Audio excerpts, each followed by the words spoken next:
So let me tell you a little bit about what, to me, being a doormat is. We live in a world where people who are empathic, who are intuitive, are treated like they're weak, not like they're strong. And because we struggle to try and fit in, we try and fit in because we have this extra sense which we don't know what to do with because there's no words to describe it. We haven't been given a language for it because it's dismissed. So we are working our way through the world with this sixth sense, but it's not recognized. It's seen as a weakness. This is why we're always kind of the victim, and this is why we end up being the doormats and the people pleasers. Because I can see now, looking back, I was bullied as a child at school, but I can almost see how I was set up to be the victim and to be bullied. Because when you're an empath, what happens when you're an empath is that you can feel what other people around you are feeling. When you can feel what other people around you are feeling, you need those people to feel good in order for you to feel good.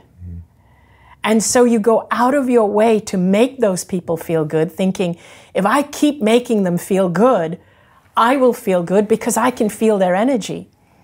But what ends up happening is, what if those people are really needy and really bottomless?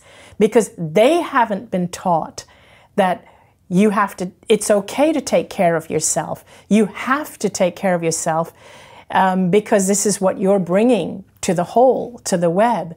So they haven't been taught that, but they're quite welcoming somebody giving and giving to them. And what happens is the empath is always the one that's giving and giving because we need the people around us to feel good. Does that kind of make sense? And that's what makes empaths more prone to becoming doormats and people pleasers. Okay. And money comes into play as well, right? Because people kind of have that weird relationship with money, and that can also take them down.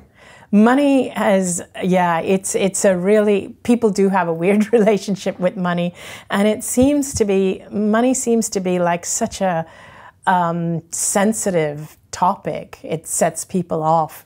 But we need to see money for what it is. One of the problems is that money has been given too much of a priority. In other words, we use money to measure everything. So imagine if we changed our parameters. We measure success with money. We measure, like money is prioritized over and above our health because people sacrifice their health for money. But imagine if we change that. Imagine if we go back to being able to see our energy. Imagine if we had devices that could measure our energy.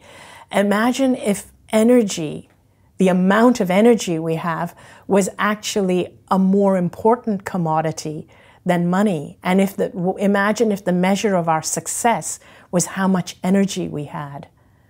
Because when you have the energy, the money will come.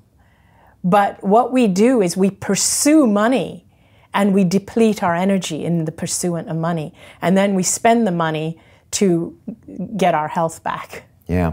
I also have seen empath and doormats have a bad relationship with money. One of my students from my Business Accelerator program, he had such a weird relationship with money. He was very empathetic, but he always felt bad charging for money, and so he always set up his businesses as these nonprofit organizations, and it ended up ruining him financially, ruined one of his marriages. And when he came on my course, I said, no, no, no. The money isn't bad. The money actually allows you to help more people. Exactly. And once he made that switch, everything changed, and he became more successful. It's because he was kind of loving himself first, via that money.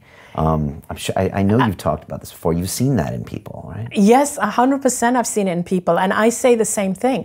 I actually tell my audience, I actually say to them, if you are an empath, I want you to make money.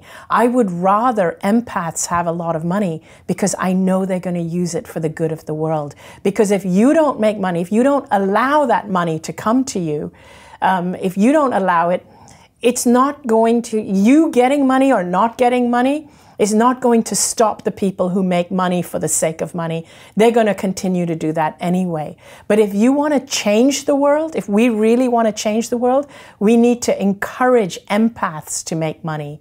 And we need to tell them that it's okay to make money. And in fact, it's good for the world if you, as an empath, make money.